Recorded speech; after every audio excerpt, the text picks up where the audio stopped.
a little bit of fresh.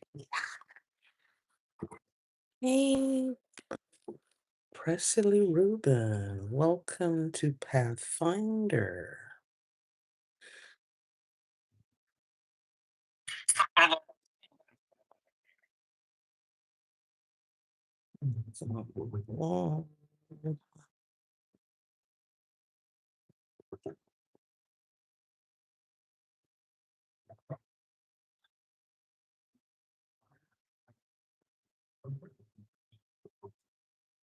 Let's get them started. Just gonna leave it like that.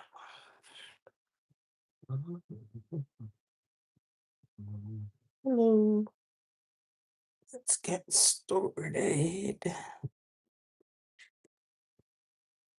It's like everything's moving on slow this morning. Okay.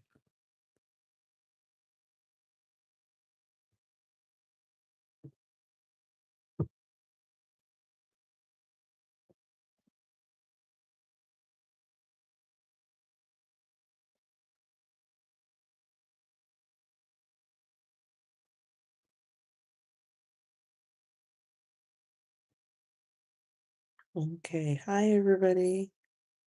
We're doing the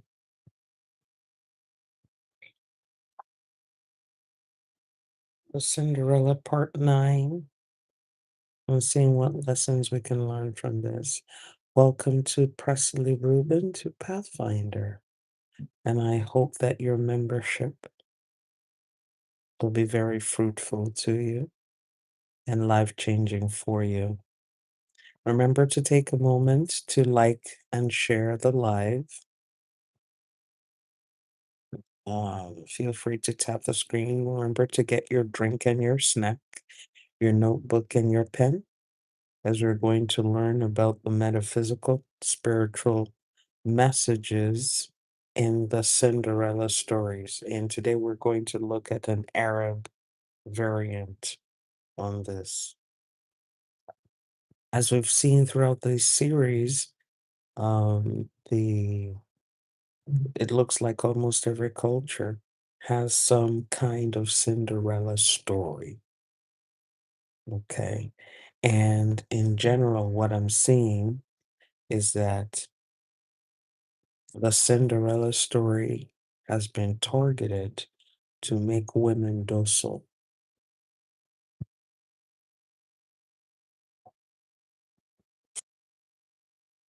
Very docile.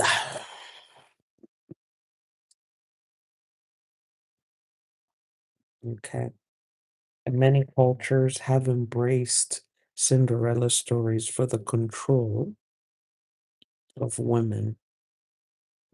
So good morning. Good morning, good morning, good morning. Okay. So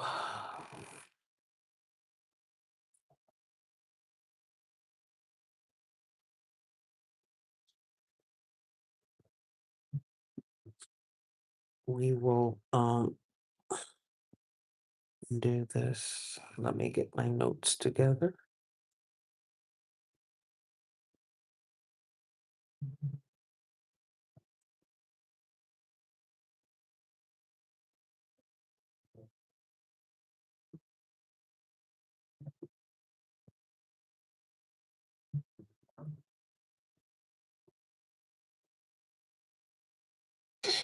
Okay, so take a moment to get your drink and your snack. I hope you're learning something from the Cinderella stories, a series that we're discussing. What I'm hoping that you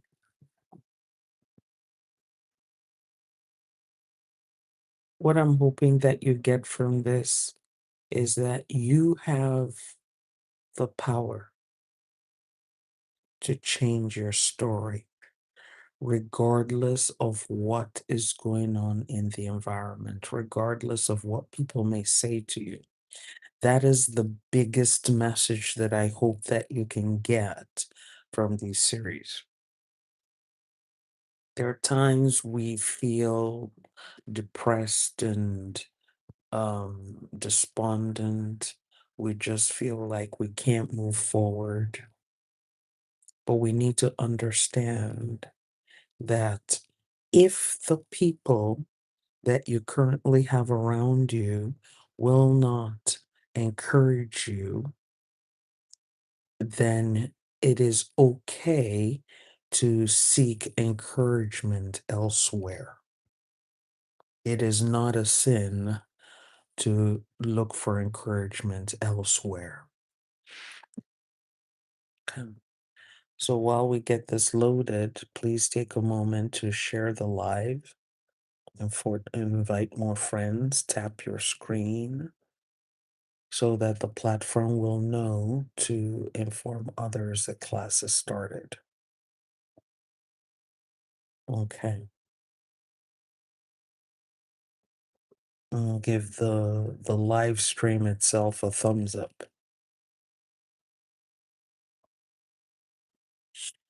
Okay.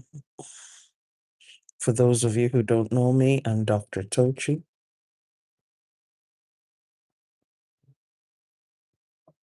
You can look me up under Dr. Tochi, spiritual practitioner, spiritual teacher, and you will find me. Okay. I'm available for consultations if you want to discuss what's going on in your life and what the solutions might be. And I also have events. This morning had to get up early to do our level 1 reclaim your authority retreat. And really, the idea behind the reclaim your authority is linked to these Cinderella stories that I'm telling here. A lot of us don't know that we have authority. A lot of us don't realize that we actually do have quite a bit of spiritual authority.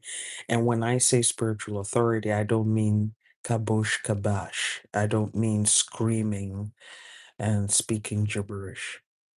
And this morning I posted something on YT on my community page on YT. So, and I think I also posted it on TikTok. So when you have a moment, check it out. Okay. I asked Google Gemini, I said, uh, can you suggest, a silly way to relieve stress? Can you imagine what the AI suggested? It suggested to speak gibberish. Just keep on speaking gibberish. You will be your stress. You will be relieved of stress. So I was like, oh, okay. Maybe that's why we enjoy speaking in tongues. So I posted that and I said, well, who would have thought? If you just go, my volume is low. Okay, thank you for letting me know. Can you hear me better now?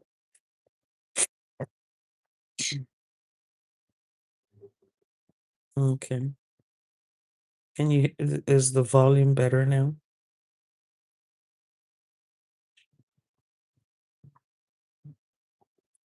So I learned, so we now learn that if you go that you probably will have all your stress relieved. I thought that was interesting. I thought that was interesting. So let me know if the volume is still low. Let me know if the volume is still low. So here, let me go ahead and share the story of the jealous sisters. This story is also known as the tale of the two sisters who envied their cadet. This is an Arabian version. So this is an Arabian version of the Cinderella story. Okay. So there are three wishes. The tale begins with the Sultan of Persia, Khusrau Shah, okay, who enjoyed disguising himself and wandering the streets of his capital at night to hear what people were talking about. So one night, he stopped outside a house. He was disguised. People didn't know that he was the Sultan. So one evening, he stopped outside the house where three sisters were chatting about their greatest wishes. The elder sister wished to marry the Sultan's chief baker so that she could eat the finest pastries. The middle sister wished to marry the Sultan's chief cook so that she could eat the most delicious royal meals. The younger sister, the youngest sister, however, wished to marry the Sultan himself. And she said, if he marries me, I will give him a magnificent heir. I will make sure he will have a son, a beautiful son who would inherit his kingdom and all in the kingdom. So the Sultan, they didn't realize that this person walking by and hanging around on the street was the Sultan himself. So he was amused, he was intrigued, and so the next day, he sent for them the next day. He told them, come on. He sent someone to their home and said, come on. He married the first daughter off to his chief baker, married the second daughter off to his chef, his cook. He married the first two sisters off to his royal servants, and he made the youngest his wife and queen. Okay. So instead of being happy for her, the two older sisters were consumed by bitter envy. Remember, they got what they wanted. They got what they wanted, but they were still envious of the younger sister. And so when it was time for her to give birth, the Sultan was away, but he entrusted his wife to her older sisters to help her when she would give birth, to care for her and help her. So over the next few years, the queen gave birth to three beautiful children, two boys, Prince Bahman and Prince Perviz, and a girl, Princess Parizade. Each time, the jealous sisters would take her newborn child, put the child in a basket, and float the basket with the newborn baby down the palace canal and replace the baby in the queen's bed with a dead animal. The first time, they replaced her first child with a puppy, the second time with a kitten, the third time with a piece of wood. And the two older sisters reported to the Sultan that each time his wife, the youngest sister, was giving birth to a child, she was giving birth to monsters. Remember her wish, what she had said was she wanted, I'm talking about the youngest one, remember her wish.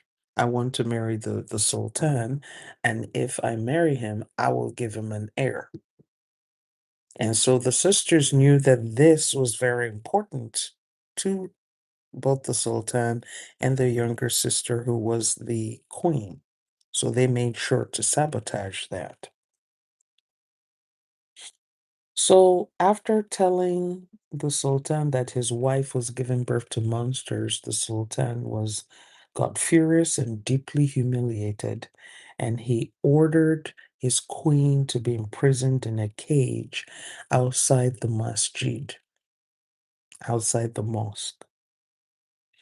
And she was there and subjected to public mockery for years.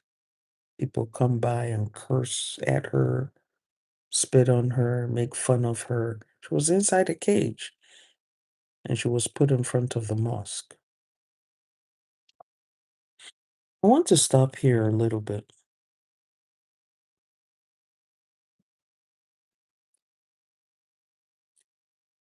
When I think about the story, I see a case that really was out of the control of the young queen. Because if you have been pregnant and if you've had children, you need help. You actually need help. If you get pregnant, you have children, you actually need help. And many things can go wrong when a woman has a baby. Many things can go wrong. It is not uncommon for women in certain places to have children, and their children get their babies, and their babies get replaced. It's not uncommon. It's just not uncommon. And the woman will be there saying, well, I thought the baby I had was okay. I heard my baby crying.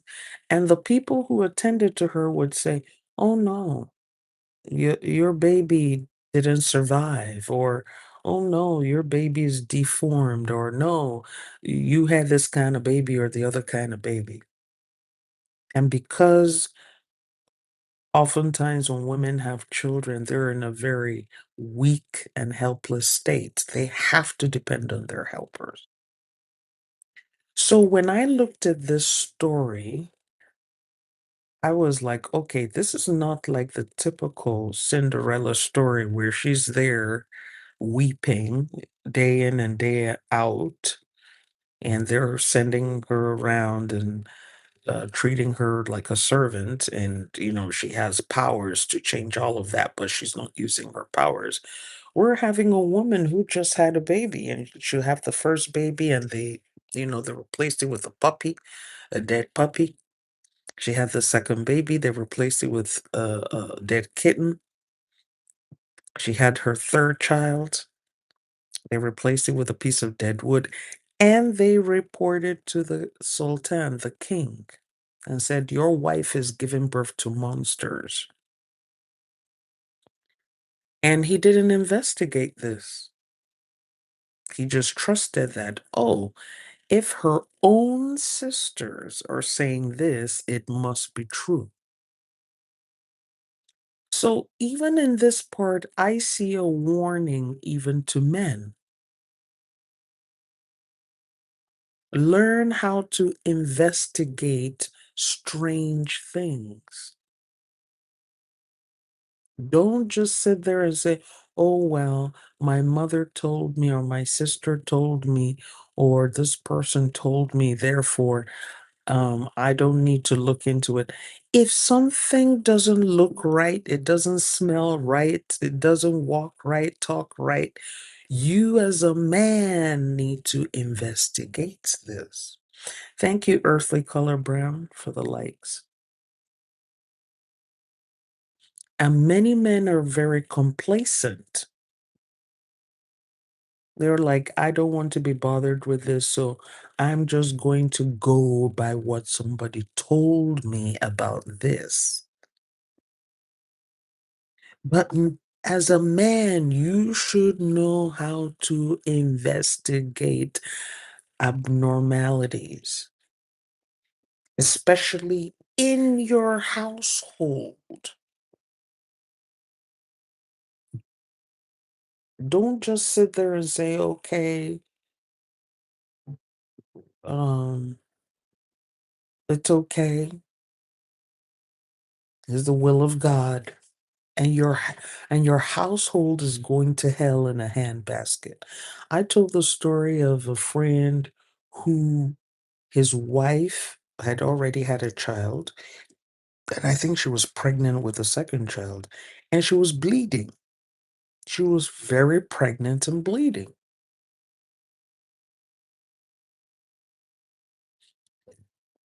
And he went to his brother and said, "My wife is bleeding.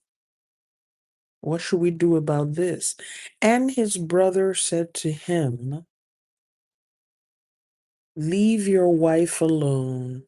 That's a woman issue. She will know how to handle it. Women know how to handle these kinds of things."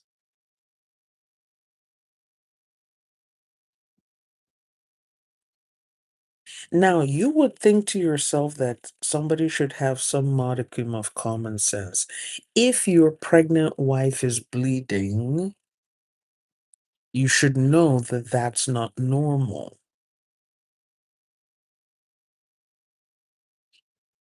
But he said he chose to trust what his brother said to him. Okay, my wife is pregnant, she's bleeding, so it's not a big deal. She's a woman and she will know how to deal with it because that's what his brother said to him. That's a woman issue. Women know how to deal with these things. Don't get involved. She'll figure it out. And so his wife was pregnant and bleeding, and he was watching her bleed. And he just held her in his hand, and she's in pain. She's crying, and he's not taking her to the hospital because his brother said she does not need to go to a hospital. This is what women know how to handle their pregnancy. Just let her be. And so you think about this, but this is real life. Thank you for the heart me. Everything by Angela Nicole. Thank you, thank you, thank you. Appreciate you. And so you're listening to the story and you're saying, does it not occur to you that if a pregnant woman is bleeding, that there is a problem? And he said, no, as long as his older brother said to him, it's a woman issue. Women know how to handle this. Women have been handling themselves for millennia. He shouldn't get involved. He believed his brother.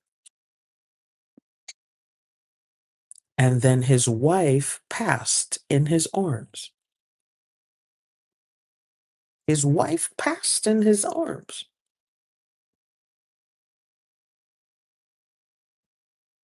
Hello there. Hello, sweet mommy. You understand? So when we deal with stories like this, I know that a lot of times the stories focus on, women and what's going on with the women, but there are also lessons in the Cinderella stories for the men. Don't ignore the mayhem that's going on in your household. Don't close your eyes and hope for the best. Don't say to yourself, if I ignore this thing long enough, it's going to figure itself out. Because we're looking at all these Cinderella stories and we're seeing that the men are just simply clueless. The men are just clueless. Somebody says, "Oh, that's your wife." And he says, "Okay." He takes the woman. Good day, Steve L. We need men to be more conscious about what is going on around them, especially in their households. Don't sit there and say it's a woman's thing. and your household is going to hell in a handbasket. Because that's what we're seeing with these stories. So the Sultan did not even investigate this. Now he takes his beautiful wife and puts her in a cage and puts her in front of the masjid and leaves her there to be ridiculed and mocked by the people in the city. Oh, look at you. You promised to give the Sultan an heir. You couldn't give him an heir. Not knowing that it was her own sisters that were betraying her. Okay? So, meanwhile, remember that these women, each time she would have the baby, she would take these babies, put them in a basket, and push the baby in the basket out in the palace canal, and then the basket will go with the baby, go out into the waters. And the sisters, I guess, were hoping that, oh, yeah, we've sent these kids out, that's it. There'll be no heir for the Sultan through our sister. How dare she get the prize? Even though they got what they wanted, they turned around and said, well, how dare she get the prize? So the babies were not lost. They floated down the canal to the royal gardens, where the Sultan's chief gardener discovered them, adopted them, and raised these children as his own in a beautiful country estate. Raised them in a beautiful country estate. Okay. So years passed. The gardener died, leaving his estate to the three siblings who grew into noble and deeply devoted young adults. So these three children grew up, the two princes and the one princess grew up thinking, oh, the royal gardener is our father. They didn't know that the Sultan, the king, was their father, real father. So one day, an old devout woman visited their estate. She praised their beautiful home, but told the princess Parizade that it was missing three magical rarities to make it truly perfect. She said, you need a talking bird that can reason and talk like a human being.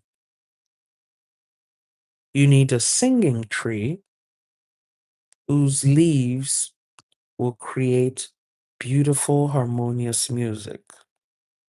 And you need a golden water, a single drop of which could fill a massive fountain and never run dry. So Prince Bahman, remember that was the first child, immediately set out to find these things.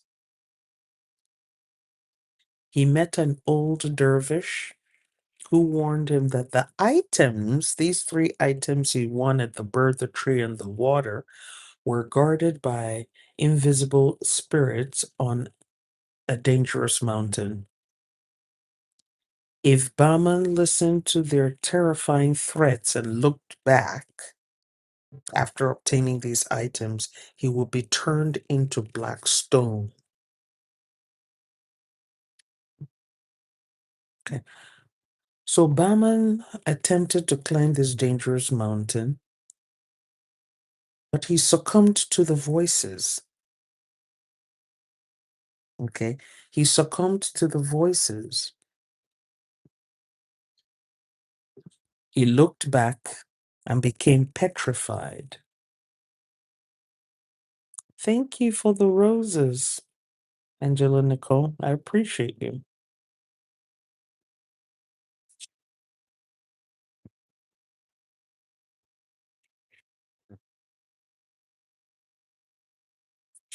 So, the second son, the prince, decided to try his luck and go and get these things. Okay.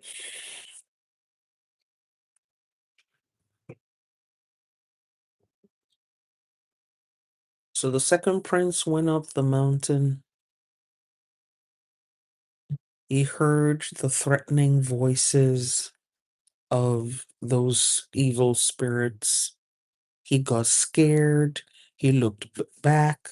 Oh, thank you for the heart puffs and the go popular. Ooh, gift day today. Thank you so much. And he too became petrified. Petrified means two things. It means being scared, and it also means being turned into rock. So it's a play on words, you know? So they became petrified because Petra means rock. Remember, Peter means rock. All right. Metaphysically speaking, what does this mean? When they were going to get these things that was going to increase their value, they heard voices of discouragement. If you listen to these voices of discouragement, you will be petrified. Not only would you be petrified figuratively, you can be petrified literally. That's why people freeze. If you're listening to voices of discouragement, allowing them to distract you and prevent you from getting that thing that you need to get to enhance your life. And many of us allow that to happen. In the story, it says, yes, these invisible spirits were doing these things and saying these things. But in real life, we deal with invisible spirits. Did you know that human beings qualify as invisible spirits? Because we look at each other and we see human beings. We don't realize or don't remember that we ourselves are spirits. So we ourselves qualify as invisible spirits because our spirits are invisible. We are invisible spirits. I know a lot of times people are like, well, I want to speak with my spiritual crew and they're invisible. You too. You are an invisible spirit. Because when I look at you, I don't see your spirit. I see you, I see your body, but I don't see your spirit. So, as far as I'm concerned, your spirit is invisible to me. I may sense your spirit, I may feel your spirit, but you are still invisible to me. So, do we see how the metaphysics of this starts coming together? So as he was going up that dangerous mountain, we're going through life, we're facing obstacles, we're facing challenges, we're facing all kinds of things. Invisible spirits will be talking to you. What are you doing? Why are you doing this? Why don't you go back to the comfort of your own home? Are you stupid? Don't you have anything else to do? Blah blah blah blah blah blah blah blah blah blah blah blah blah blah blah blah blah. And we stop and we look back and we start looking for their opinions and we start looking for their approval and we end up freezing and we end up not achieving our objectives. You see why these stories are very instructional. When these stories used to be told back in the day, people understood the deeper meaning of the story being told to them. They didn't just sit there and say, oh, okay, so the prince went up the mountain and didn't make it. Even the fact that there were 3 children in itself is significant. The first child, a male, he went, he didn't succeed. And you would have thought, as a man, he should be able to climb a dangerous mountain and face anything because we have our beliefs as to what men can do. But we see in the story, as a male, he failed. The second son, also a male, went and did not succeed. So finally, the princess, Parizade, took up the quest. So the masculine energy, try to get these things using masculine energy. Masculine energy couldn't get the prize. Now feminine energy was going to go and get this prize. So being wise, she stuffed her ears with cotton before climbing the mountain. Deaf to the terrifying shouts of the invisible spirits, she reached the top, captured the talking bird, obtained the singing tree branch and the golden water. She then poured the golden water over the black stones, bringing her brothers and hundreds of other failed adventurers back to life. Not everything can be obtained by force. Not everything can be obtained with masculine energy.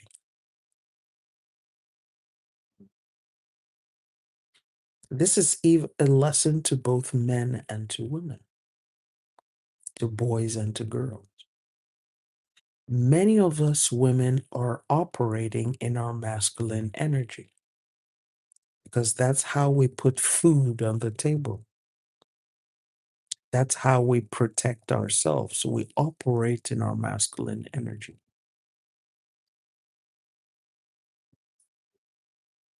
But not everything requires masculine energy.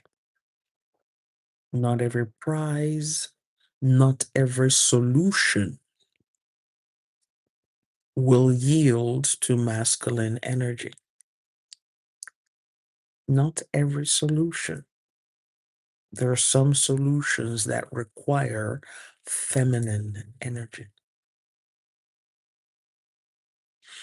If you have been using your masculine energy and it's not working for you, switch to your feminine energy. And this applies to both men and women because men can also operate in their feminine energy. I think sometimes men are like, oh, it's a woman thing. No, it's not a woman thing. Paying attention, you can do that. Remember the Sultan put his wife out for mockery because he did not pay attention. He lost his children because he did not pay attention. He did not ask questions. He did not investigate. That's the feminine energy. Princess saw what happened to her brothers and decided to tackle that task with a different technique. The first brother went and got turned into a rock. He became petrified. You would have thought that the second son would say, hey, my older brother has gone and failed. Let me think this through and maybe devise a strategy so that I can avoid what happened to my brother. No, he just rushed up the mountain. He was like, okay, my older brother couldn't do it, but I, the man, I'm going to succeed where he didn't. And he went there and got petrified too. But their youngest sister, now seeing what happened to the two oldest brothers, sat down and thought about it and said, how do I avoid what happened to them? And she thought about the problem. The problem was they heard the threats being shouted by these invisible spirits. So she's like, okay, first order of business, I have to make sure that I don't listen to them. How can I make sure that I don't listen to them? I will plug my ears with cotton. So it doesn't matter what they're shouting, they're invisible. I can't see them.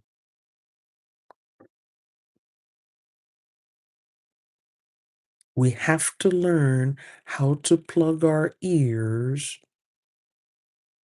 to the opinions that don't help us get to our objectives.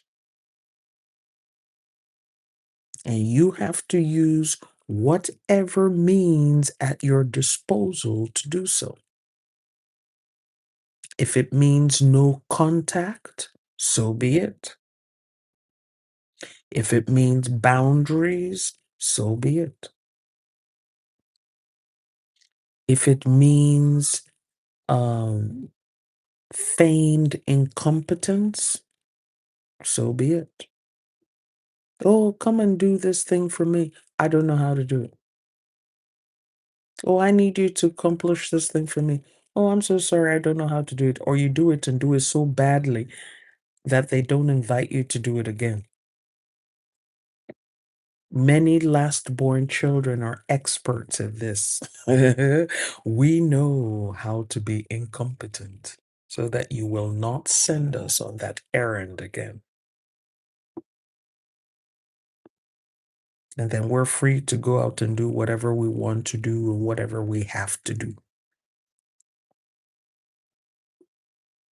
There are so many ways you can stop listening to the opinions of others that do not help you achieve your objectives.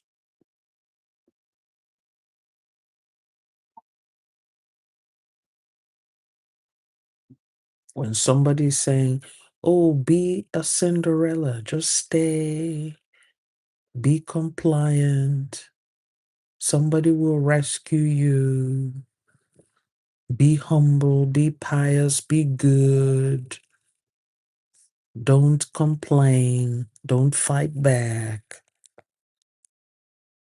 And so you sit there and you're like doing everything they're telling you to do, but you're not moving forward. And for many women in their lives, no rescuer comes. The Cinderella stories will have us believe that, oh, there eventually a man will come and rescue as long as you're humble and quiet and good and obedient and submissive, that some elevated man will come and rescue you. And this is the theme in many stories and movies that we watch. And we feel good. Oh, eventually she got rescued. Even after all these bad things happened to her, eventually she got rescued. But we don't stop to ask, is this true? Has this been my experience? Has this been my mother's experience? Has this been my grandmother's experience? Has this been my sister's experience? Has this been my auntie's experience? Did they get rescued after being submissive and obedient and compliant? Were they rescued? And if we're being honest with ourselves, we will say 99% of the times no one comes to rescue. That is why you're watching your mother suffer in her marriage. That's why you watched your grandmother suffer in her marriage, your sister suffer, your cousin suffer, all these people, your niece, you watch them suffer in their relationships. And when you ask questions, they will tell you, oh, marriage is painful. Or like one female pastor said, marriage is not for enjoyment. Marriage to is meant to build your endurance. It is meant for building your endurance. And all the women in the church said, yay. And she said, praise the Lord. And everybody went, hallelujah. Praise the Lord. Thank you, Jesus. Deception. Mind programming that leads to deception. No one is coming to rescue. So we see in this story, the princess herself went to go get the prize. She wasn't sitting there crying, oh, yeah, who's gonna come and rescue me? Yeah, yeah, yeah.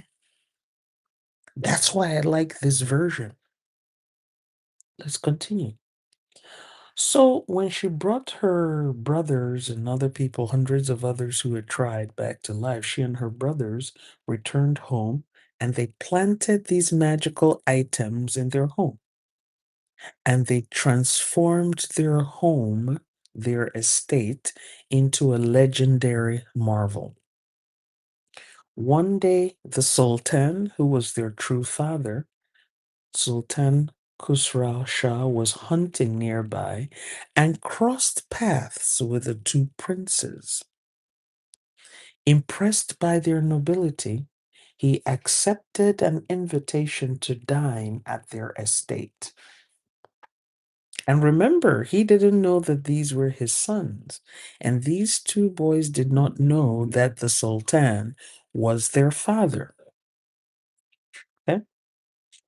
Following the advice of the talking bird, Princess Parizade served the Sultan a dish of cucumbers stuffed with pearls.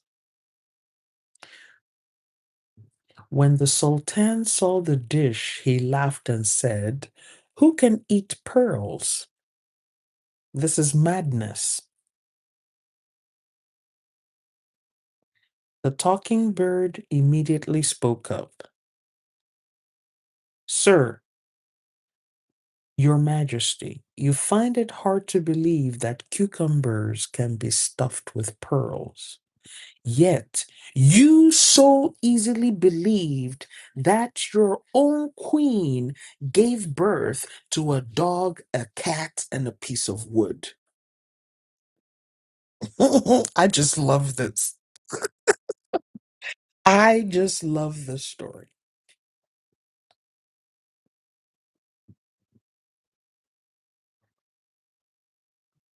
Have you ever seen people who are wise in the world that can give advice, give counsel?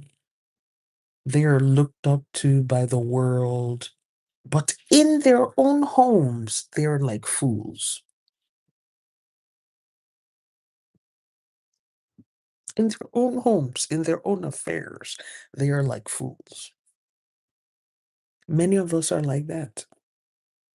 We find it easier to give counsel to others, but we find it difficult to give counsel to our own selves.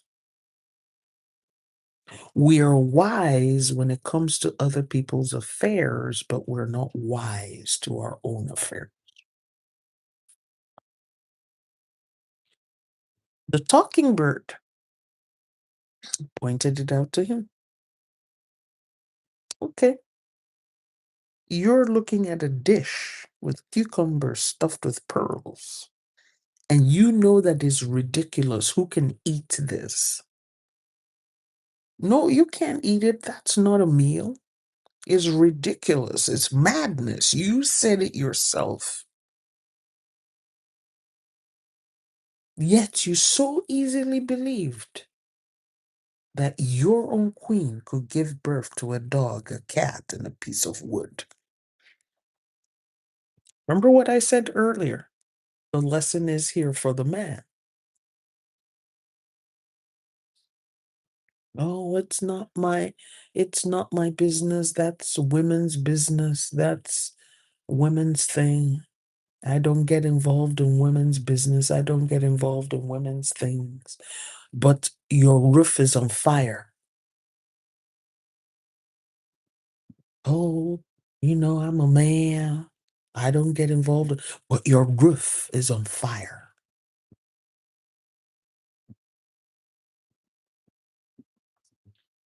The bird then revealed the entire truth of the jealous sisters' plot and confirmed that Bahman, Perviz, and Parizade were the Sultan's lost children. Overjoyed, the Sultan embraced his children. He immediately freed his queen, begging for her forgiveness, and ordered the two wicked sisters to be executed for their treason. The family was reunited and they lived the rest of their days in peace and prosperity.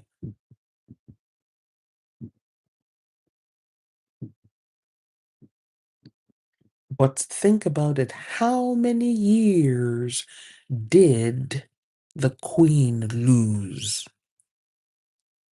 How many years?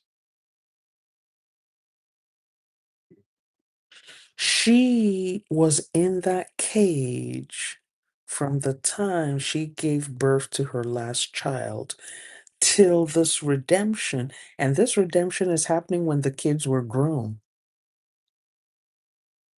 The kids already grown.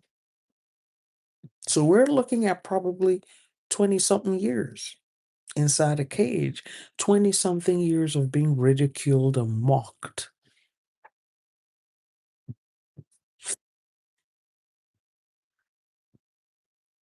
And in her case, I don't blame her too much because, like I said, if you've had a child, if you've had a baby, that's you can be pretty helpless at that point, because you're depending on others to help you. So if you have a baby and someone says, "Oh, your baby didn't make it, you had a stillborn," you're most likely to believe the person.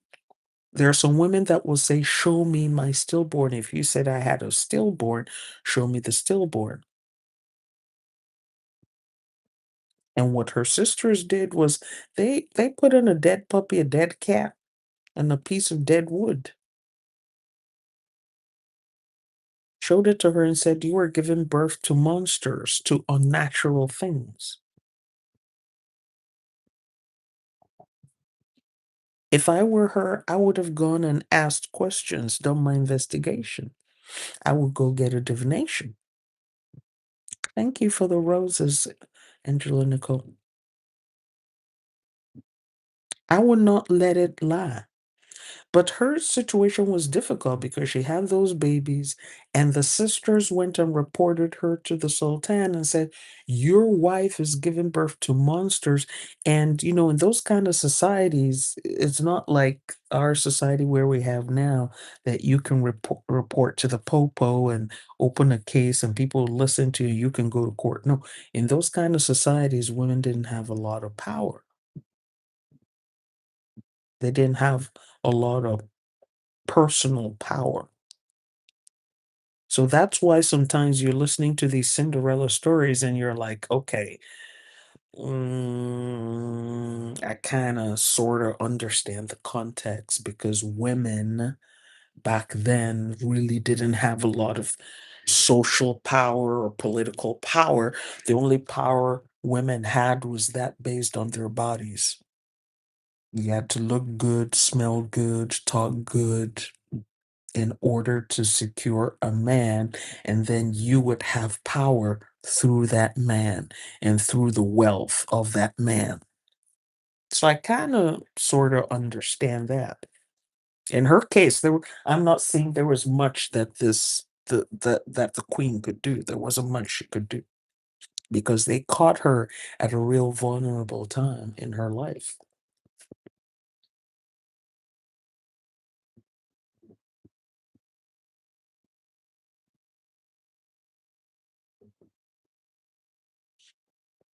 So,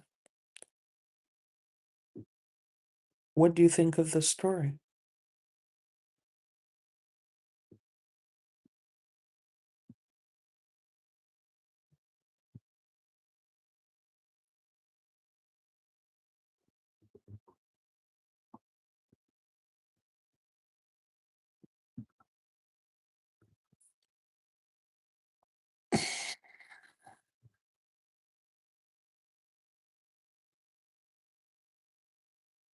Reminds you of the story of Lot. Okay.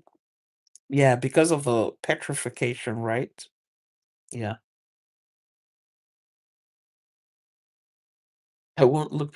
Well, it was difficult for them because they were hearing. It reminds me of the story of the is it Odysseus and the sirens? What was that guy? That Greek guy was with his guys in the ship.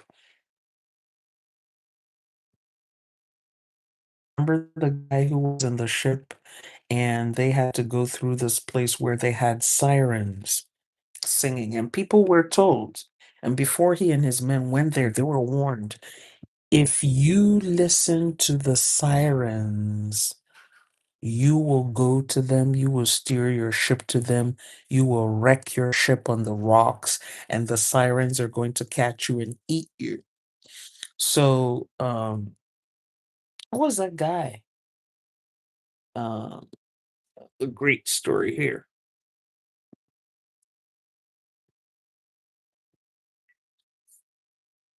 Remember the name of the guy. Odysseus, yeah, Odysseus, I was right. So remember Odysseus' story? Yeah, Odysseus, yeah. So he was warned and he used the same device. So what he did was before they sailed through that part, he made sure that all the men plugged their ears with wax. And but he himself said he wanted to hear for himself. He wanted to experience it himself. And so what he did was he plugged before he plugged the guy's ears with wax, he told them, tie me to the mast of the ship and bind me very well there. And it doesn't matter what I say to you, do not free me, do not obey me until we sail past that area. Because he wanted to hear it for himself. So his men had their ears all plugged with wax, and they bound him to the mast of the ship, and then they sailed through. And Odysseus, when he heard the sirens singing, he started going crazy. He was screaming at his men to free him, to untie him. And he threatened them, begged them, cajoled them, did all kinds of things. Okay. Free me. I gotta go to these women. Free me. But the men didn't free him because they couldn't hear a darn thing he was saying. They know he was up there screaming like a madman, but they couldn't hear what he was saying.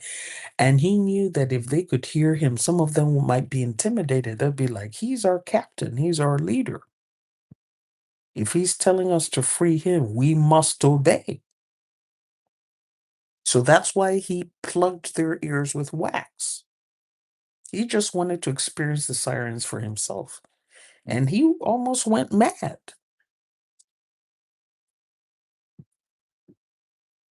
And you can even interpret that metaphysically as well. Because the voice of the other, if it is strident, if it is persistent, can often drive you crazy. So there are, and there was I was chatting with one of my older friends yesterday, and we were talking about someone from her hometown whose child um, has mental health issues.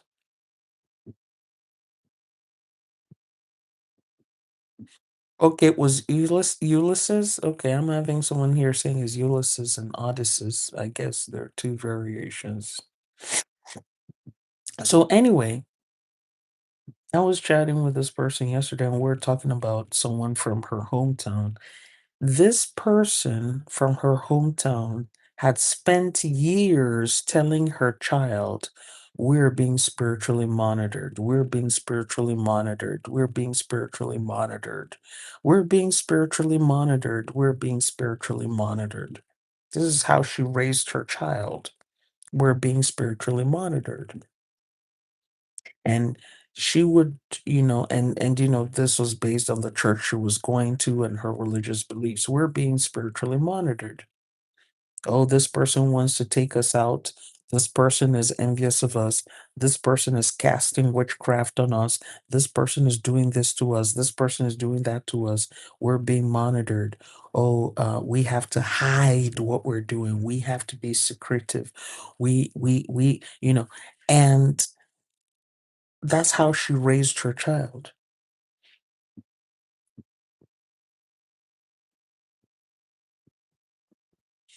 Her child is in his 30s now, 30s, not married, no kids, no job, barely finished high school.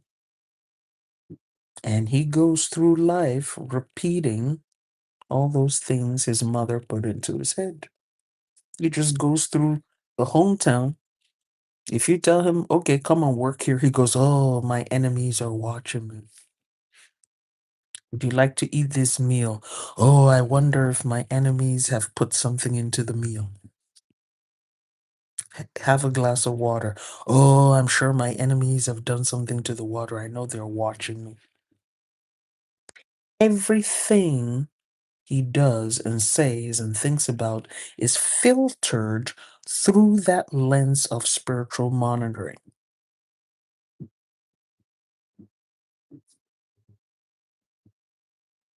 He doesn't have a thought of his own. Now, his mom has passed on, but that's how he lives his life. So he can't do anything in his life because all his life is all about spiritual monitoring. Who's watching him, how he was watched. Oh, the reason why I couldn't do this was because I was being spiritually monitored.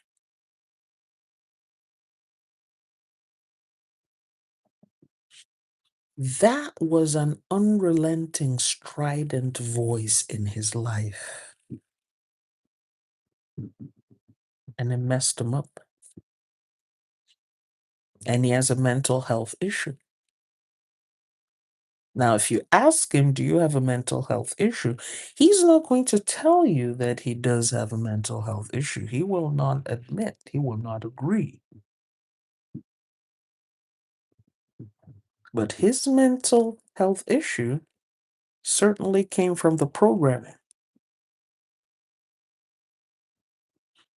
And there are many of us roaming the face of the earth who are suffering from the same thing because of the strident programming from our parents. Someone's going to poison you. Someone's going to poison you. Someone's going to monitor you. Someone's going to do this to you. Someone's going to do that to you. Someone's going to do, people are doing this to you. They're doing that to you. They did it to me. They're trying to do, or the one that I've heard often. If something happens to their child, they'll say, oh, my enemies were trying to get me and they couldn't get me, so they got my child. I know they were trying to attack me, but they couldn't get me, therefore they got my child.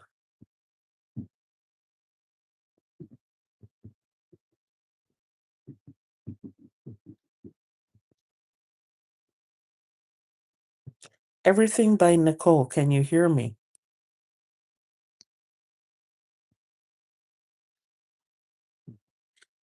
Because this is the second person coming up and saying that I'm not audible. Okay.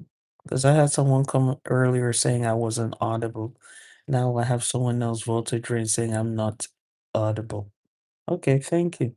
I don't know if they're serious or not. Okay. There are so many people that grew up with that kind of nonsense.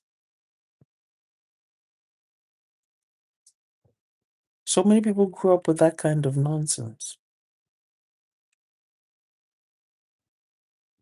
If you eat here, you'll get poisoned. If you drink here, you're gonna get poisoned. This person doesn't like you. Oh, my sister doesn't like you. My brother doesn't like you. Don't go near them. And they grew up in an environment of high suspicion. So now, when they go through school and work and business, they're suspecting everything and everybody. And unfortunately, they may start attending religious organizations that amplify that. Oh, yes, the reason why you didn't succeed is because of spiritual monitors in your life.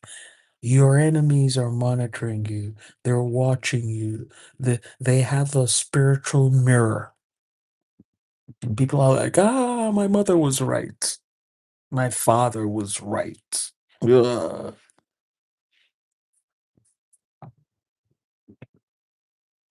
But they don't know it's a mental health issue.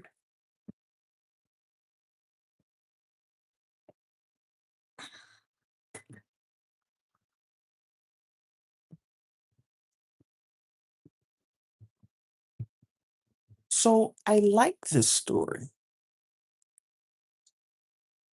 because this story illustrates the negligence and incompetence of the man that contributed to the ill fortunes of the woman.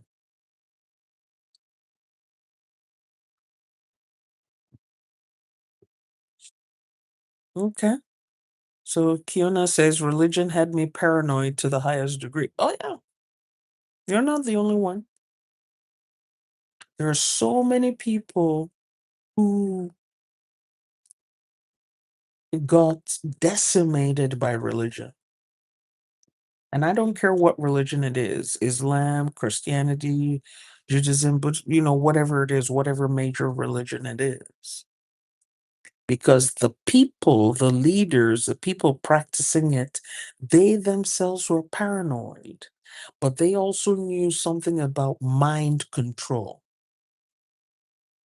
Do you know that if you go to the homes and libraries of some of the religious leaders, you will see some of the most powerful books of psychology on their shelves? And they do read books of psychology for a reason.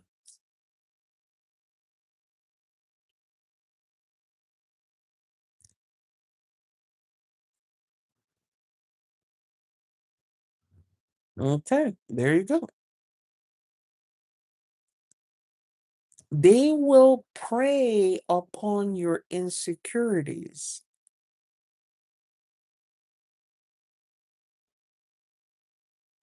Do you know how many people in religion will not go to hospital and get treated just because they were told they're suffering from demonic attacks?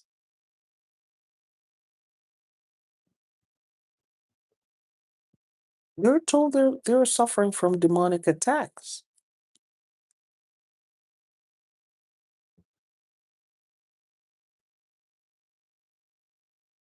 But they could go to the hospital and get treated. They can go to the hospital and get treated.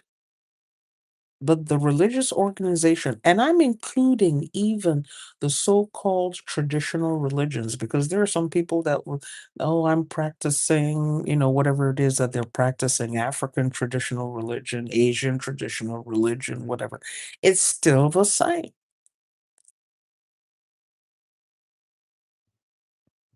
It will tell you, oh, yeah, you're being attacked by evil spirits. And people don't stop and say, let me investigate this claim. This answer seems to be too easy. Let me investigate this claim. Most of us don't. And that's what's happened to the Sultan in this story. Somebody's telling you your wife is giving birth to monsters, as educated as you are, as wealthy as you are, as exposed as you are, as cultured as you are, you believed. And then you punished your wife. You believed. You didn't stop to ask yourself, this is my wife. I am the one who was intimate with her. Do I produce monsters?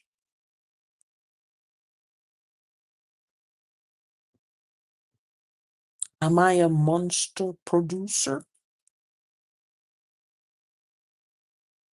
When I go to be intimate with my wife, am I supplying her with the genetic material used to create monsters? He didn't ask that question.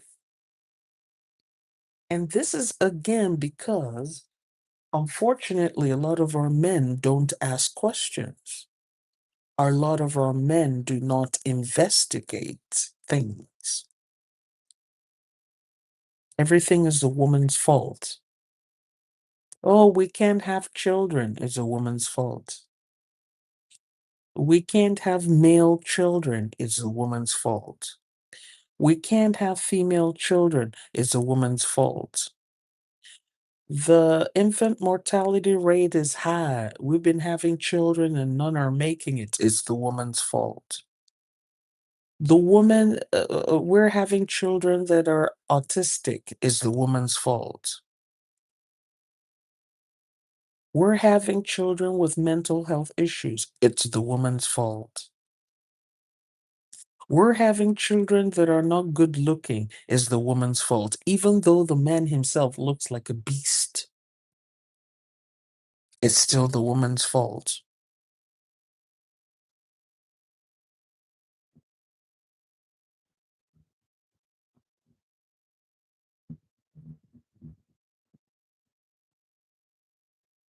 And they don't sit down to say, if I have an autistic child, did my wife make herself pregnant? I have an ugly looking baby. Did she make herself pregnant? Now, some men would turn around and say, oh, it can't be me. She must be having an affair outside. I'm sure some other man is responsible for this child that turned out like this. There's some men who are like that.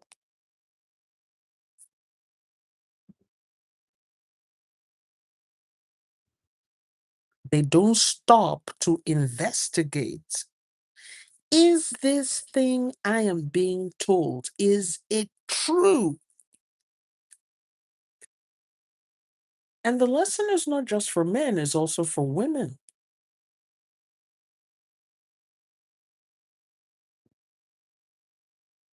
You're telling me I gave birth to my first child, it was a monster. I gave birth to my second child, it was a monster. Did you investigate?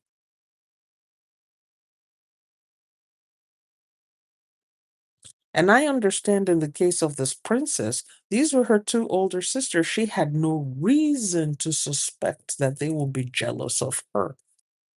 She had no reason. They grew up together. They made their wishes together. The one wished for the sultan's baker, she got him. The other one wished for the sultan's chef, she got him. She herself wished for the sultan, she got him. People got what they asked for. People got what they wished for.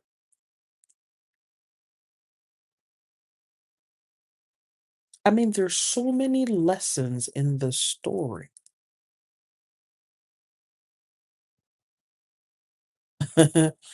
You know, There's so many lessons in this story. You asked for something, you got what you wanted. Why are you jealous of someone who asked for more? Remember when we did the class on the divine P and the sacred W, the sacred WHORE? Remember when we did that class?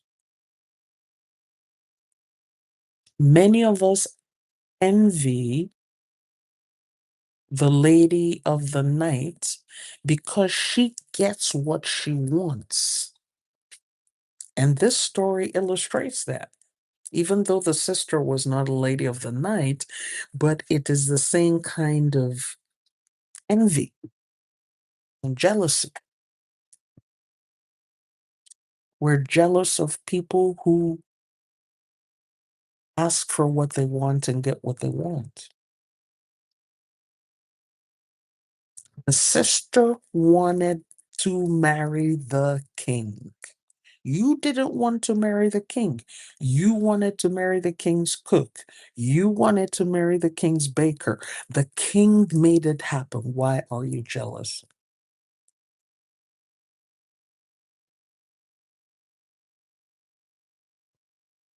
And we see this in relationships and we see this with people. You got what you wanted.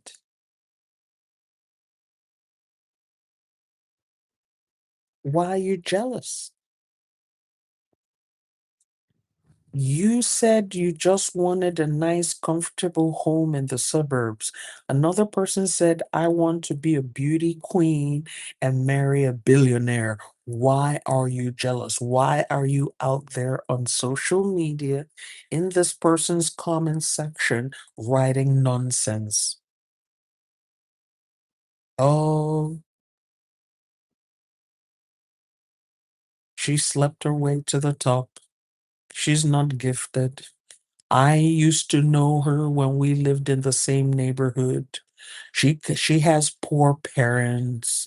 She comes from a poor family, and you're doing everything possible to besmirch this person. Has it ever happened to you? Has it ever happened to you? I know it's happened to me. People come back and say, "Oh, I used to know you way back when. I used to know you when you were homeless. You were in the streets. I remember when you used to be hungry." I have people come back and tell me that.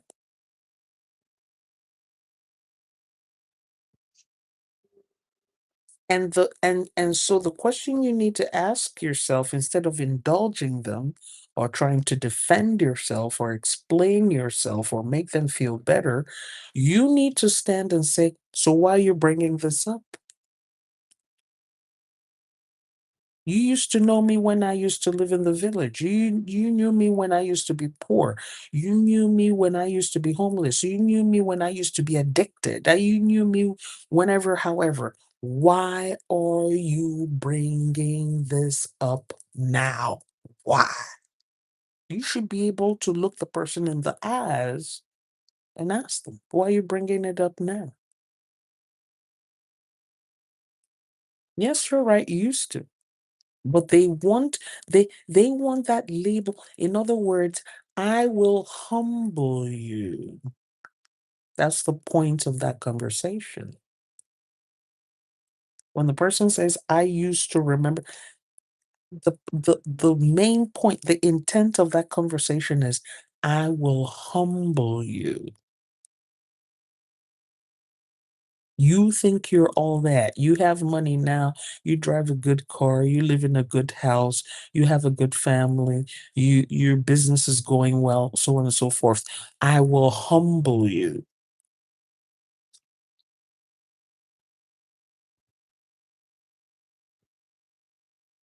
That's the point. So you have every right to ask the person, so why are you bringing this up now?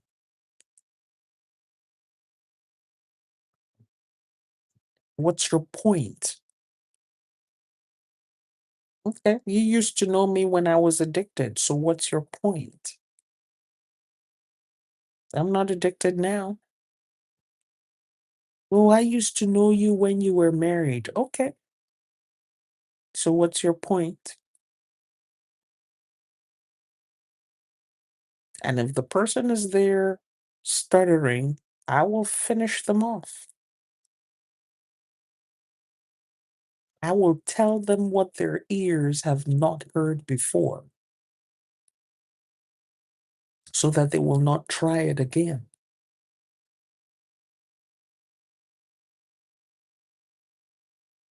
Why are you jealous?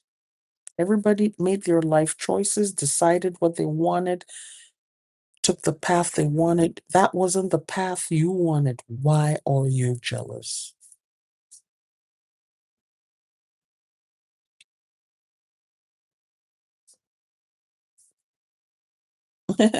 Crabs in a bucket.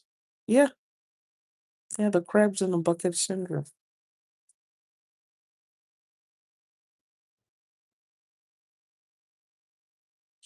So again, this is going to be the last story in the Cinderella series because I want to go to another series from here.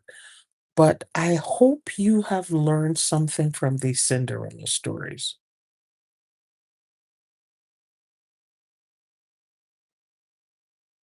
I hope you have learned something from these Cinderella stories.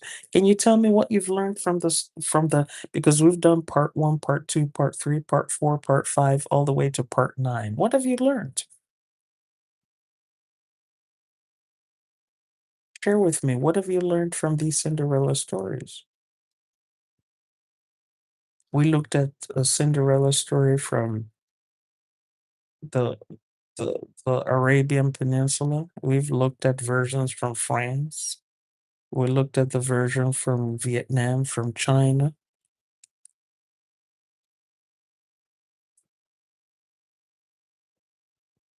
So, what have you learned from this?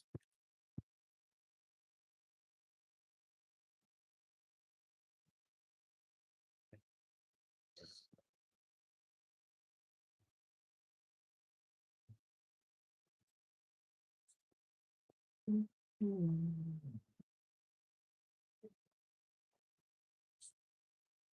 Okay, Kiona says, I have learned that I am not hopeless.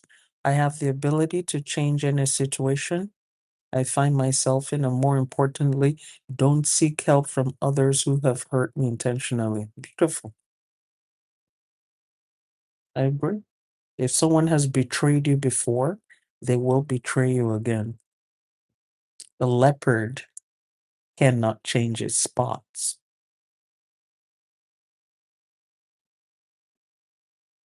I agree.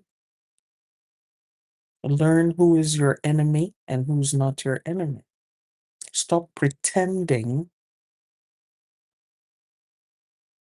that your enemies will change. They will not. Your enemies will not favor you. It doesn't matter what your pastor is saying prayer point. Oh God, make my enemies favor me. They will not willingly favor you. Okay? Angela Nicole says, I don't have to listen to the invisible spirits attempting to influence my path.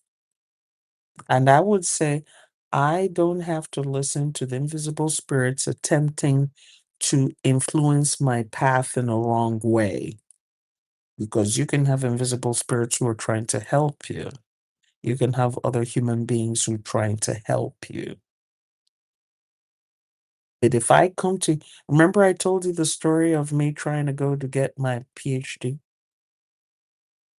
And the young man I thought who was my friend who discouraged me with strong words.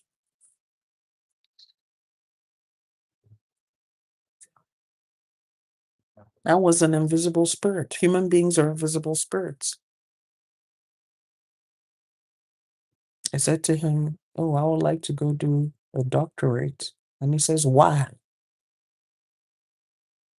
Are you not satisfied? What do you need a doctorate for? You're a woman. Be satisfied with what you already have.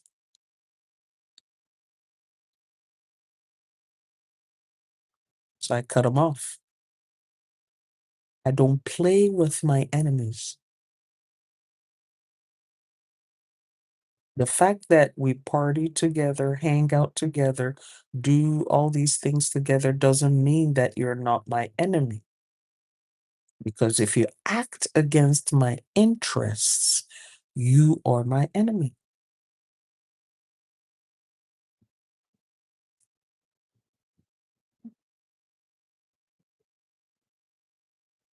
If you act against my interests, you are my enemy. Just want to show you folks on TikTok that I'm here. I just put this up because sometimes TikTok be acting up. Just wanted to show you that I'm here.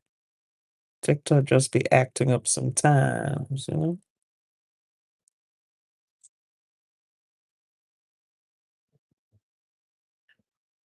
Hey, you're welcome, Kiona. Who else has learned something? Who would like to share their what they've learned from these Cinderella stories? Okay. And just a reminder, we're having all member meeting on Wednesday, 1 p.m. CST. I have posted the Google Meet link on Patreon, and I will post it for members on YouTube community page. We'll have a community together, all members, okay, regardless of your level.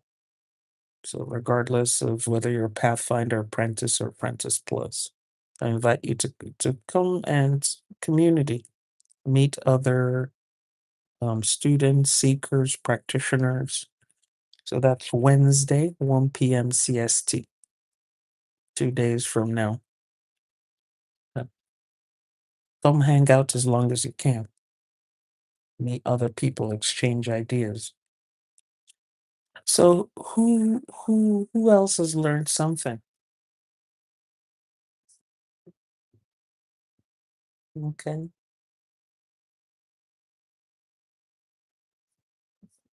Come on. I know I have people here watching, and I know probably you're at work or doing something else, but you can type a response in the comment section. What have you learned from these Cinderella stories? What have you learned to do? What not to do? Okay, sweet mommy says, I learned that no one is coming to my rescue and that I can save myself. I also learned that my enemy can be family, spouse, siblings, and parents. I can also be my own enemy. Correct. That's very correct. And the Cinderella stories, many of them, she was even her own enemy. You're correct. She had the magical means to secure her freedom, but she did not secure her freedom. She was using her magical powers, her spiritual powers to serve others, to make other people happy. And there are so many people who are still doing that.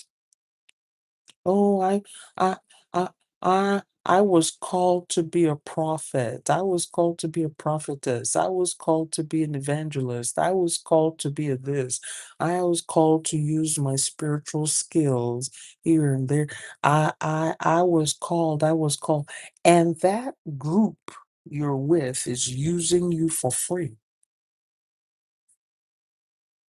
And the only time you recognize you're being used is when you need help and they're not there for you.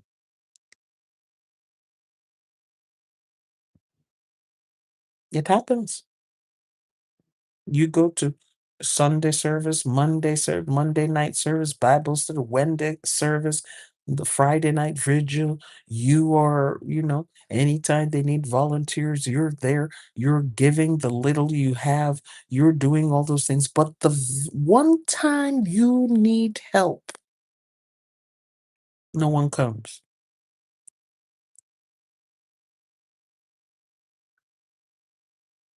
You're sick and you call and say, I am sick. No one calls you back. No one visits you. No one brings you food. No one.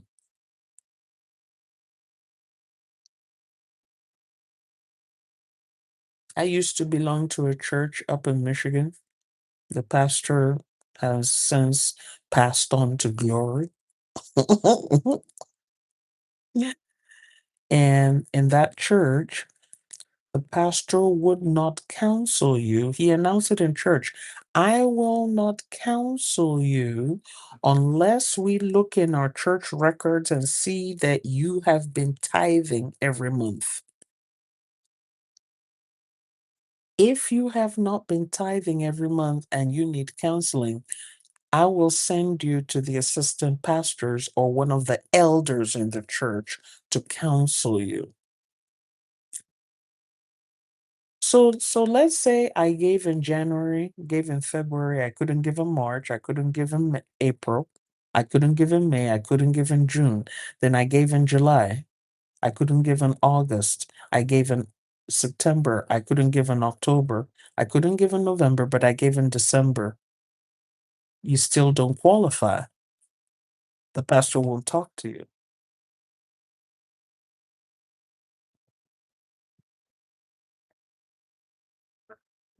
There are people who belong to Elays. Oh yeah, I'm in this house. I belong to this house. I have a Baba there. I have a spiritual godfather. I have a spiritual godmother. You belong to that house. You go there to worship. You make contributions for the offerings and everything and whatnot. If you cannot make your rent, will they help you?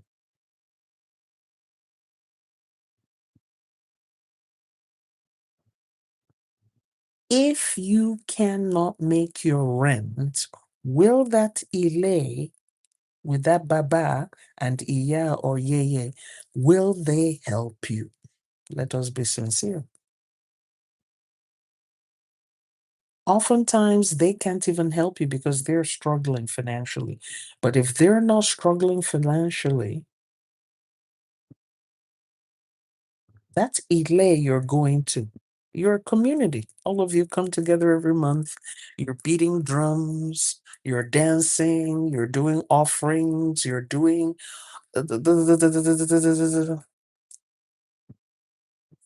When it's time for offerings and dancing and celebration, but when you need help, will they help you? Okay, the light worker says, I learned that if I want more, I have to ask for more. Correct. In these Cinderella stories, we found out she had magical powers and she was asking for little things when she could ask for big things. You're asking for help to complete the tasks that were given to you by the oppressor, but you are not being asking to be freed from oppression. Does it make sense? Does it make sense? You're not asking to be freed from oppression, but your oppressor says, go and wash the beans, cook the beans. You'll go and do it. You'll use your magical powers to do that. Go and sweep the house and wash the clothes. You will use your magical powers and do that. But it doesn't occur to you to say, if I have these magical powers, why can't I ask for my freedom?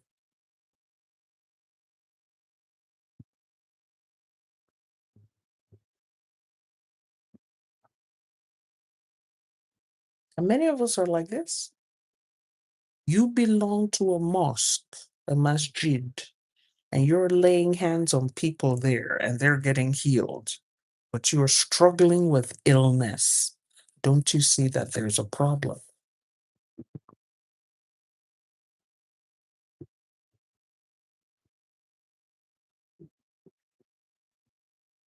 Think about it.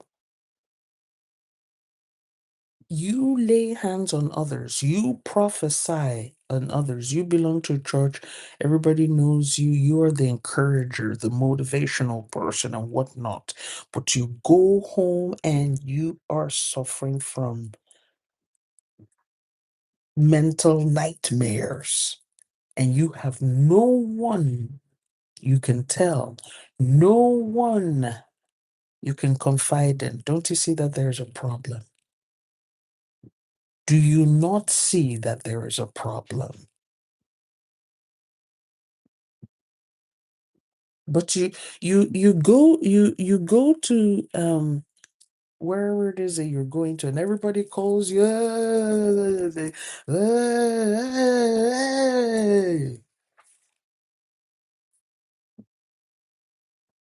But who's coming to help you? Okay? And says, I have learned the importance of balancing masculine and feminine energy. Yes, not all problems can be solved with masculine energy.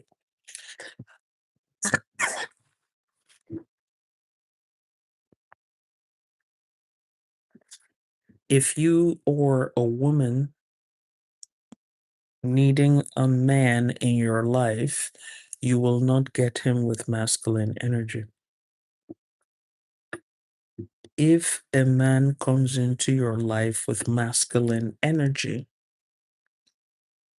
you can rest assured that even if he's living with you with your masculine energy, he has someone else that he's receiving feminine energy from.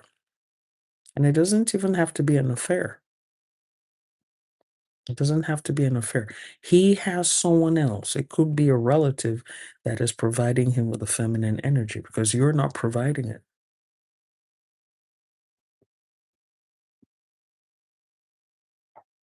If you are a male with a preponderance of female energy, you will attract a female with masculine energy. And a female with masculine energy will attract a male with feminine energy. If you are a female who attracted, if you are a female with masculine energy and you attracted a man with masculine energy, he has somewhere else he's getting that feminine energy from. And if you are a male with feminine energy and you attracted a woman with feminine energy, you can rest assured she's getting her masculine energy from somewhere else. You just have to live with it. You just have to accept it and live with it.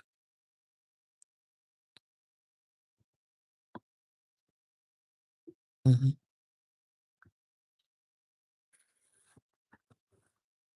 Yep.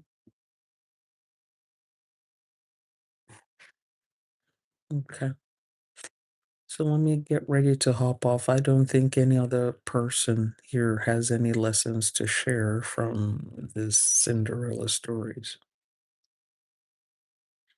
So if you are looking to attract a male, you need to be operating in your feminine energy in order to attract a true male. And if you need to attract a female, you need to be operating in your masculine energy. And we're not saying toxic masculine energy, we're saying pure, wholesome masculine energy. We're not saying toxic feminine energy. Because if you're operating in toxic female energy, you will attract toxic male energy and vice versa.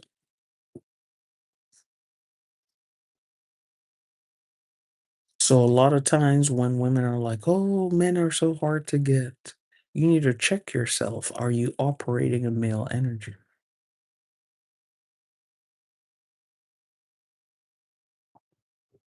How are you presenting? What energy are you presenting to the world? You need to be honest with yourself. What energy are you presenting to the world?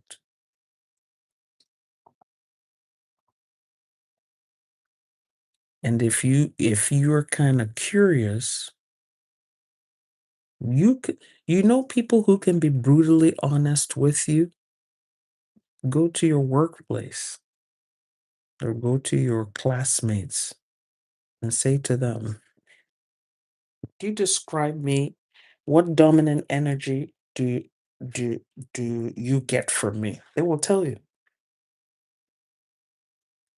Don't go to your relatives because your relatives will try to, they will try to tell you things that will make you happy and pleasing.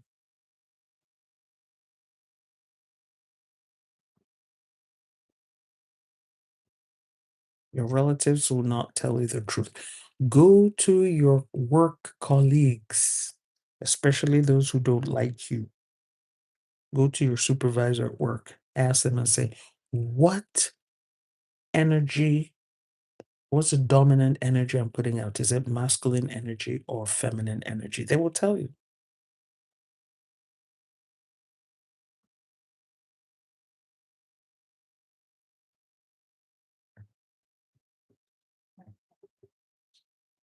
Don't, and make sure you're not asking just one person. Ask multiple people. What's the energy I'm putting out? Don't just go pick one person that you're like, "Oh, this person likes me, so let me go ask them."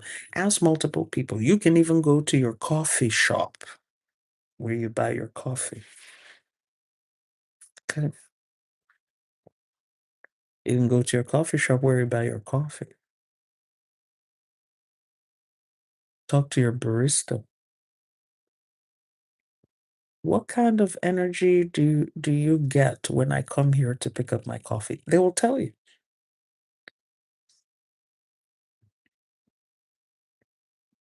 Or if you have some place where you patronize their business frequently and they know you, you can say, "When I come in here, what kind of energy do I put out?" Now, sometimes people might try to say, "Oh, I don't know, does she should—" No, tell them, be honest with me. The fact that you're wearing human hair wig, lace front human hair wig, and you spray expensive perfume doesn't make you exude feminine energy. You need to understand that.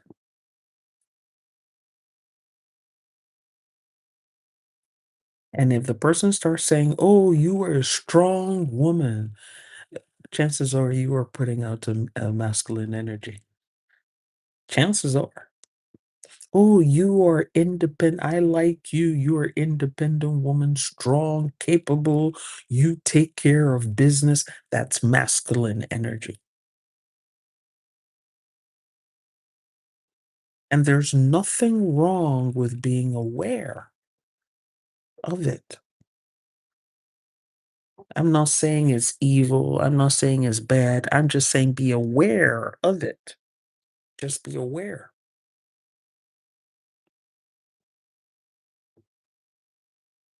So that if there's certain things you're trying to get, certain things you're trying to achieve, you are aware. And then you can start modifying. You can switch.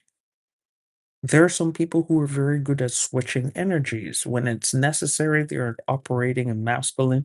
When it's necessary, they're operating in feminine. Some people are very good at switching. And if you have to learn how to switch, so be it.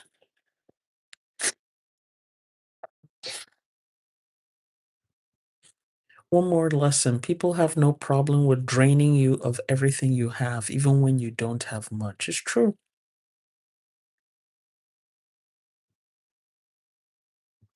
Told the story of an older friend I have, and she's very good at that. She'll keep on asking you and asking you and asking you and asking you, and if you don't give it to her, she punishes you. I told the story a couple of months ago. I didn't give her because I didn't have, or I didn't want to be put under pressure to give her, and she refused to give me water in her house.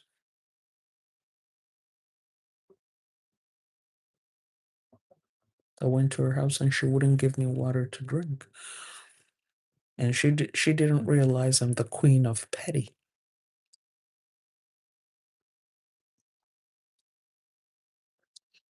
So in my mind, I'm like, if we're going to be petty, let us be petty together.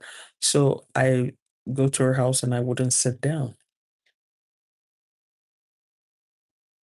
Oh, then why don't you sit down? No, I don't want to sit down.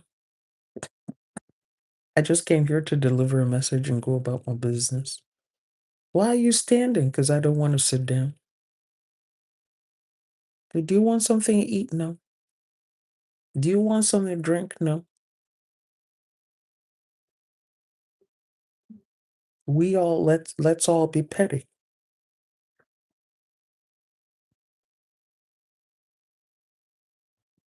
She went away recently. I never called.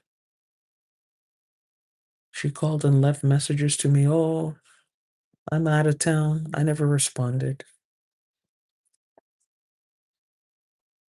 Because my thing is, I'm going to call you and reach out to you if and when I need you. You want to be petty? Let us be petty. I will reach out to you if and when I need you.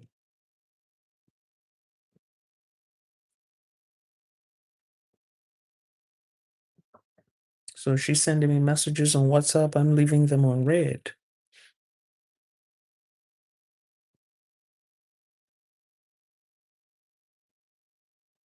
So yeah, people have no problems with that. As long as you give them all as well. That's why we're having problems with our churches. As long as you give the church all is well. But the day you do not give the church, that is when problems start. What you have to keep on giving, even if you don't have it, it is expected that you have to keep on giving.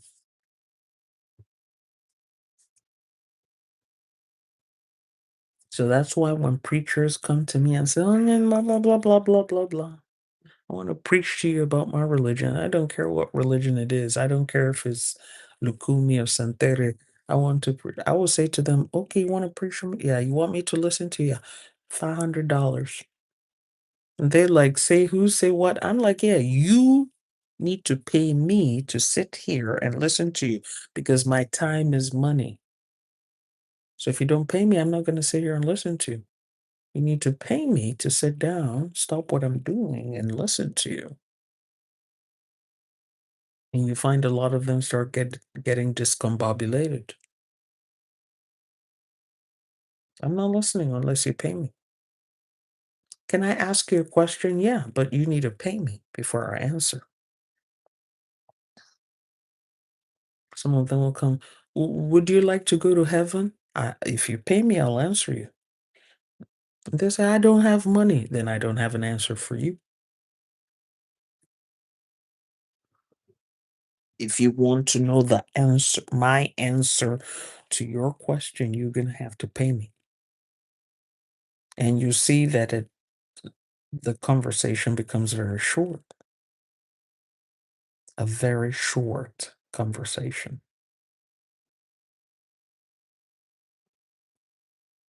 So I'm not going to sit here and let you drain me, use up my time and my effort and my energy.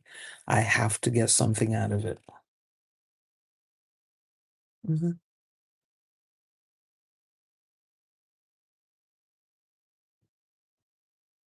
So I want you to come to a restaurant. I want to invite you out.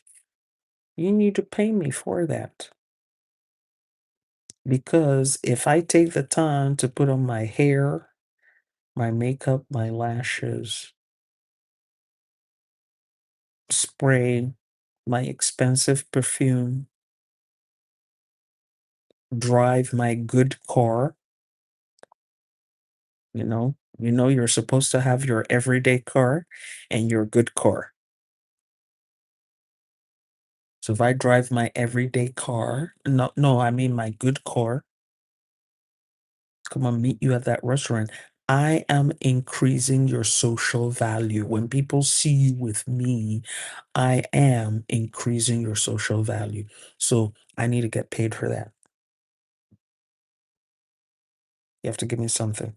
You're either giving me money, you're giving me connections, you're doing something for me. Yeah.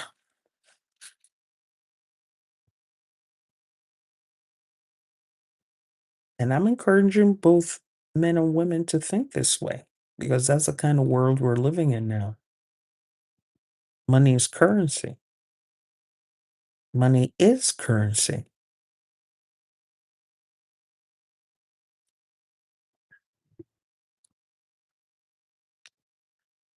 And I don't care how old I am.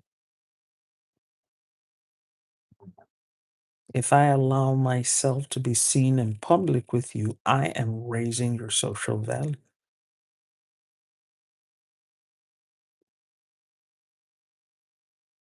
If I take a picture with you, I am increasing your social value.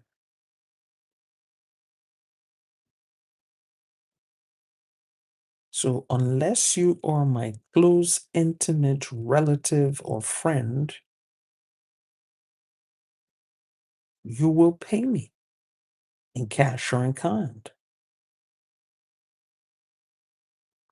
because I could be doing something else that makes me money.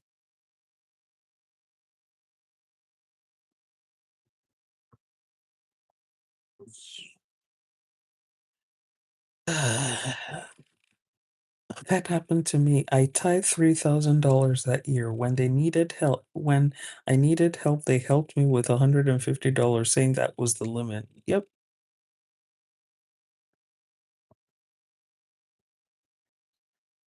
You see, people want you to help them without limit, but when it comes to you, they will have a limit. You want me to call you on your birthday, wish you a happy birthday, buy you gifts, get you a cord, take you out. But when my birthday comes, you pretend like you don't remember. I'm very patient. Next year, I will reciprocate and I will let you know that I'm reciprocating. I will tell you, you didn't call me for my birthday, you didn't do nothing for my birthday. So on your birthday, I will do nothing. I'm not wishing you nothing. I will tell you.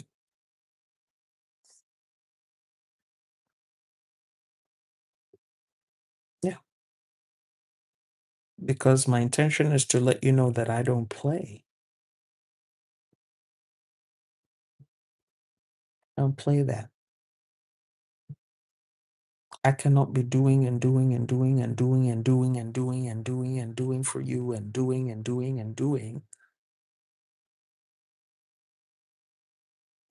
And then when it comes to my turn, you don't want to do nothing. Nope. I'll be looking at you and I will not say anything. And you'll be like, oh, you didn't say anything. It's my birthday. Oh, I'll be, oh, okay. What are you getting for me? Are you going to give me something?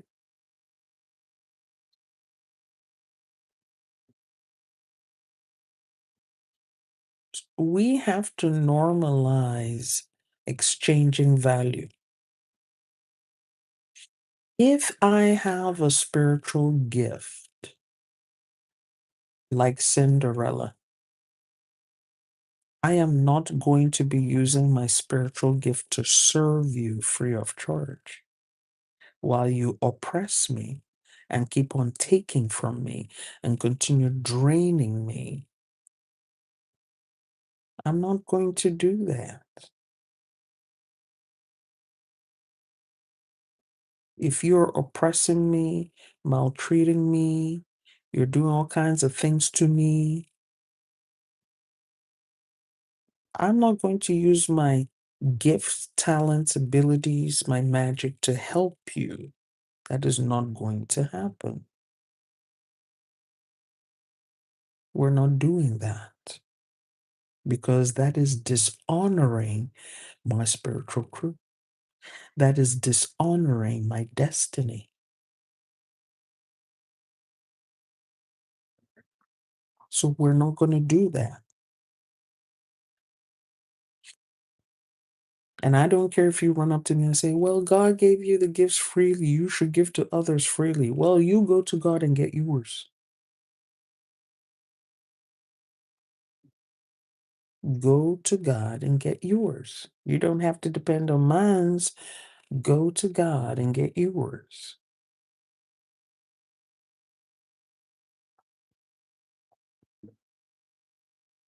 Okay.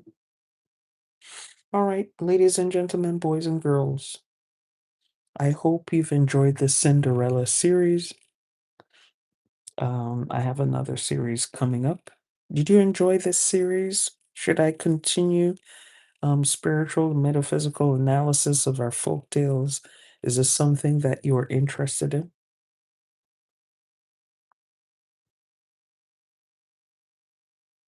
Is this something you're interested in? So I can know whether I should continue or not continue.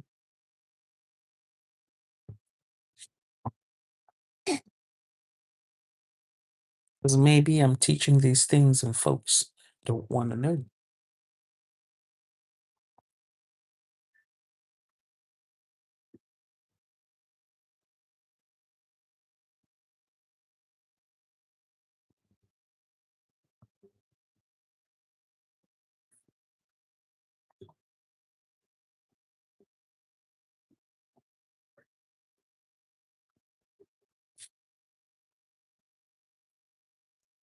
Okay.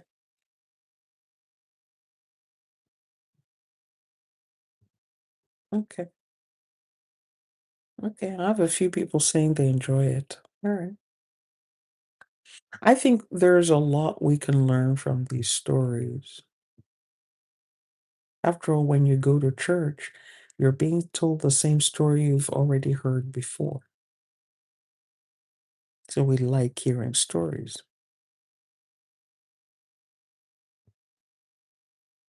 There's no new story that is being told at church or in the mosque. It's from the same book. You've read the same book. You already know the story. It's the fun of the storytelling is in the analysis, in the meaning making, trying to understand the meaning. That's where the fun is. Okay. So members, remember 1 p.m. on Wednesday. All members, okay? Come and hang out. We're thankful to our creator, our guardian spirit, our ancestors, and spirit guides for today's lessons and forbidden fruit. May it not be wasted in our lives. Ashe.